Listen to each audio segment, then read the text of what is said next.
నమస్తే ఫ్రెండ్స్, నేను మీ Sravani. Welcome back to Sravani's kitchen. ఈరోజు మన కిచెన్‌లో గుత్తి కాకరకాయ మసాలా కర్రీని ఈ వీడియోలో మీతో షేర్ చేసుకోబోతున్నాను. కాకరకాయ కూరను ఇలా చేస్తే నిజంగా టేస్ట్ చాలా చాలా బావుంటుంది. కాకరకాయ అంటే మొహం తిప్పేవారు కూడా ఇష్టంగా తింటారంటే నమ్మండి. చేదు లేకుండా మంచి రుచిగా కమ్మగా తినేయొచ్చండి. మరి లేట్ చేయకుండా ఈ గుత్తి కాకరకాయ మసాలా కర్రీని ఇంతకీ ఎలా చేయాలో ఇప్పుడు చూద్దాం రండి. ఇక్కడ నేను ఈ మసాలా కాకరకాయ కోసం పావు కిలో కాకరకాయలు తీసుకున్నాను. ఇలా చిన్నగా ఉన్నవి తీసుకుంటే గుత్తి కాకరకాయకు చాలా బావుంటుంది. కొంచెం పెద్ద సైజులో ఉన్నవి 2 ముక్కలుగా చేసి కూడా చేసుకోవచ్చు. కానీ మనం ముందే అనుకుంటే మార్కెట్‌కి వెళ్ళినప్పుడు ఇలా చిన్న చిన్నగా ఏరి తీసుకోవచ్చు. వీటిని బాగా కడిగి కట్ చేసి తీసుకుందాం. అయితే ఇలా కట్ చేసేటప్పుడు కిందిది కట్ అవ్వకుండా పైపాటు మాత్రమే కట్ అయ్యేలా ఇలా కట్ చేయండి. ఇలా మొదలు నుండి చివరి వరకు కట్ చేశాక లోపల ఉన్న గింజలను నైఫ్‌తో గానీ లేదా స్పూన్‌తో గానీ లోపల ఉన్న గింజలను స్లోగా బయటకి తీసేయండి. ఇలా పెద్దగా ఉండే కాకరకాయలైతే పైన నుండి చివరి వరకు ఇలా ఘాటు పెట్టి 2 ముక్కలుగా చేసైనా తీసుకోవచ్చు. అలాగే ఇలా కట్ చేయగా వచ్చిన ఈ కాకరకాయ గింజలున్నాయి కదా! వీటిని పాడేయాల్సిన అవసరం లేదండి. వీటిని చిన్న చిన్నగా చేసి కర్రీలో వేసి వండినా చాలా మంచి రుచిగా వస్తాయి. అలాగే ఈ గింజలకు చేదనేది అస్సలు ఉండదు కాబట్టి పాడేయకుండా మనం కర్రీలోనే వాడడానికి ఇక్కడ నేను చిన్న చిన్నగా తరిగి తీసుకుంటున్నాను. మీకు కూరలో ఈ గింజలు వేయడం నచ్చకపోతే వీటిని స్కిప్ చేసేయొచ్చు. ఇలా అన్ని కాకరకాయలకు ఘాట్లు పెట్టి లోపల గింజలన్నీ తీసేసి రెడీగా పక్కనుంచండి. ఇప్పుడు మనం మసాలా ముద్దను తయారు చేయడానికి మరో పక్కన కడాయిలోకి ఒక 2 టేబుల్ స్పూన్ల వేరుశనగ గుళ్ళను తీసుకొని దూరగా ఫ్రై చేయండి. ఒక 2-3 నిమిషాలు ఇలా కలుపుతూ ఫ్రై చేసామంటే ఇలా కాస్త ఫ్రై అయిపోతాయి. ఇప్పుడు ఇందులోకి ఒక టేబుల్ స్పూన్ ధనియాలను, ఒక టీ స్పూన్ జీలకర్ర, 1-2 టేబుల్ స్పూన్ల నువ్వులను, అలాగే మంచి టేస్ట్ కోసం 6-7 జీడిపప్పు పలుకుల్ని కూడా తీసుకొని మరొక 2-3 నిమిషాలు కలుపుతూ తక్కువ మంట పైన ఫ్రై చేయండి. మీకు గ్రేవీ కొంచెం ఎక్కువగా ఉండాలంటే నువ్వులు లేదా పల్లీల క్వాంటిటీని పెంచుకొనైనా చేసుకోవచ్చు. వీటన్నిటిని ఇలా బాగా ఫ్రై చేసి మిక్సీ గిన్నెలోకి గానీ లేదా ప్లేట్‌లోకి గానీ తీసుకొని పక్కనుంచండి. మళ్ళీ ఇదే కడాయిలోకి ఒక 2 టేబుల్ స్పూన్ల కొబ్బరి ముక్కల్ని తీసుకోండి. ఇక్కడ నేను కొబ్బరిని సన్నగా తరిగి తీసుకున్నాను. ఇలా సన్నగా తరిగి ఫ్రై చేయడం వలన ఇవి తొందరగా ఫ్రై అవుతాయి. అలాగే కొబ్బరి అనేది పూర్తిగా ఫ్రై అవుతుంది. మీరు కొంచెం లావుగా కట్ చేసి తీసుకున్నట్లయితే మనం ముందు పల్లీలను తీసుకున్నాం కదా! అదే టైంలో తీసుకొనైనా ఫ్రై చేయొచ్చు. సో, ఇలా మిక్సీ గిన్నెలోకి తీసుకున్న మసాలా దినుసులన్నీ చల్లారిపోయేంత వరకు పక్కనుంచేయండి. ఇప్పుడు ఇదే కడాయిలోకి ఒక 4-5 టేబుల్ స్పూన్ల వరకు నూనె తీసుకోండి. ఈ కర్రీలో ఆయిల్ కాస్త ఎక్కువగానే పడుతుందండి. ఆయిల్ వేడయ్యాక మనం కట్ చేసి పెట్టిన కాకరకాయ ముక్కల్ని తీసుకోండి. ఇలా మనం కాకరకాయల్ని తీసుకొని ఫ్రై చేసేటప్పుడు లైట్‌గా చిట్లినట్టుగా అనిపిస్తుంది. ఎక్కువగా నూనె అనేది బయట పడుతున్నట్టు, చిల్లినట్టుగా అనిపిస్తే మధ్య మధ్యలో ఇలా కవర్ చేస్తూ, కలుపుతూ ఫ్రై చేయండి. కొంచెం కాకరకాయల రంగు అనేది మారేంత వరకు ఇలా మధ్య మధ్యలో మూత పెడుతూ, కలుపుతూ బాగా ఫ్రై చేయండి. ఇలా ఫ్రై చేస్తూ ఉండగానే కాకరకాయలు కూడా కొంచెం మెత్తబడిపోతాయి. చూడండి, ఇలా కొంచెం కలర్ మారి ఇలా కొంచెం సాఫ్ట్‌గా అయ్యాక వీటిని ఆయిల్ నుండి ఒక ప్లేట్‌లోకి తీసుకొని పక్కనుంచేయండి. ఇప్పుడు ఇందాక మనం వేయించిన ఈ పల్లీలు, నువ్వులు, కొబ్బరి ఉన్నాయి కదా! ఇందులోకి ఒక 3-4 వెల్లుల్లిపాయల్ని తీసుకోండి. పొట్టుతో సహా తీసుకోండి. అలాగే ఇందులోనే ఒక 2-3 టీ స్పూన్ల కారం తీసుకోండి.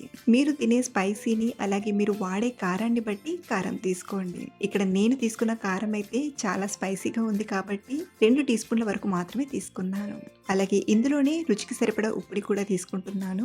మనం ఇలా స్టఫింగ్‌లోనే ఉప్పు వేస్తే మళ్ళీ ఎక్కడా కూడా ఉప్పు వేయాల్సిన అవసరం లేదు. ఒక పావు టీ స్పూన్ పసుపుని కూడా తీసుకొని వీటన్నిటిని బాగా గ్రైండ్ చేయండి. మీరు గ్రైండ్ చేసేటప్పుడు సరిగ్గా నలగకపోతే కొంచెం నీళ్ళను వేసి పేస్ట్‌లా రుబ్బైనా తీసుకోవచ్చు.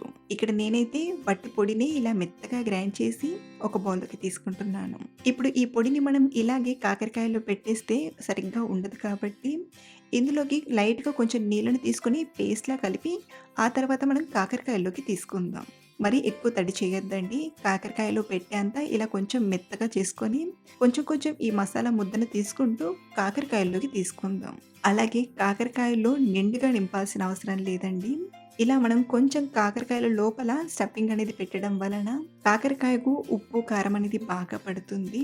కాబట్టి ఇక్కడ నేను సగం సగంగానే పీల్చేసి తీసుకుంటున్నాను. ఇలా అన్ని కాకరకాయల్లోకి ఫిల్ చేశాక మనకు మసాలా పేస్ట్ అనేది ఇలా సగం వరకు మిగలాలి. ఇప్పుడు మళ్ళీ ఇదే కడాయిలోకి పోపు దినుసులను తీసుకుందాం. అర టీ స్పూన్ చొప్పున పచ్చిశనగపప్పు, మినపప్పు, ఆవాలు, జీలకర్రను తీసుకోండి. అలాగే లైట్‌గా స్పైసెస్‌ని కూడా తీసుకుంటున్నాను.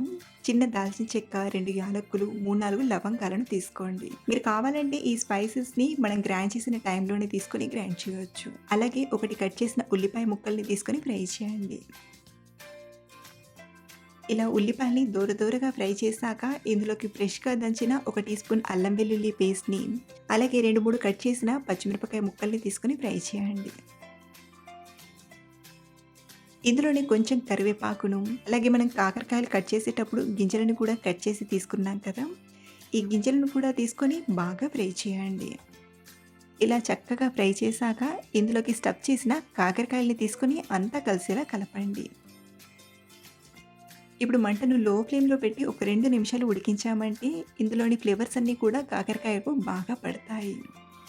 2, 3 నిమిషాల తర్వాత మూత తీసి ఇప్పుడు ఇందులోకి మిగిలిన స్టఫింగ్‌ని తీసుకుందాం.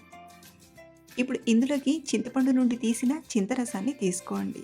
నేను ఒక అరగంట ముందుగానే నిమ్మకాయ సైజంత చింతపండుని తీసుకొని కడిగి నానబెట్టాను. ఇలా బాగా పిసుకుతూ చింతపండు రసాన్ని తీసుకున్నాక గ్రేవీ గట్టిగా, చిక్కగా అనిపిస్తే సరిపడా నీళ్లను తీసుకొని ఇలా గ్రేవీ కన్సిస్టెన్సీలో కలపండి. ఇది ఉడికేసరికి ఇంకాస్త దగ్గర పడుతుంది కాబట్టి ఈ కన్సిస్టెన్సీలో ఉంటే సరిపోతుంది. అలాగే ఇందులోనే ఒక టీ స్పూన్ అంతా బెల్లం ముక్కను తీసుకోండి. ఇలా కొంచెం బెల్లం వేయడం వలన మనం తీసుకున్నవన్నీ కూడా బ్యాలెన్స్డ్‌గా సెట్ అయ్యి కర్రీ మంచి రుచిగా కుదురుతుంది. ఇప్పుడు మంటను మీడియం ఫ్లేమ్‌లో పెట్టి కవర్ చేసి కాకరకాయలు మెత్తగా ఉడికేటంత వరకు మధ్య మధ్యలో కలుపుతూ ఉడికించండి. కనీసం ఒక 6-7 నిమిషాల టైం పడుతుంది. 6-7 నిమిషాల తర్వాత చూపిస్తున్నాను. ఇలా ఆయిల్ పైకి తేలుతూ ఉడుకుతుందంటే మనకు కర్రీ ఆల్మోస్ట్ రెడీ అయినట్లే. ఒకసారి కాకరకాయలు ఉడికాయో లేదో ఇలా నొక్కి చూడండి. ఇక్కడ మనకైతే కాకరకాయలు బాగా ఉడికిపోయాయి. చివరిగా పిడికెడంత కొత్తిమీర ఆకును తీసుకొని బాగా కలిపి స్టవ్ ఆఫ్ చేసేయడమే. మీకు ఈ కర్రీ అనేది ఇంకొంచెం మసాలా ఫ్లేవర్స్‌తో ఉండాలనుకుంటే ఈ టైంలోనే ఒక అర టీ స్పూన్ గరం మసాలా పొడిని తీసుకొని కలపొచ్చు. బట్ మనం తీసుకున్న స్పైసెస్ అయితే మైల్డ్‌గా చాలా బావుంటాయి. అంతే, సింపుల్‌గా చేసిన గుత్తి కాకరకాయ మసాలా కర్రీ తయారైపోయింది. ఈ కర్రీతో అన్నం తిన్నా, చపాతీలోకి తిన్నా, ఇంకా ఏమీ లేకపోయినా కమ్మగా తినేయొచ్చు. అస్సలు చేదనేది తెలియదు. చాలా టేస్టీగా చాలా బావుంటుంది.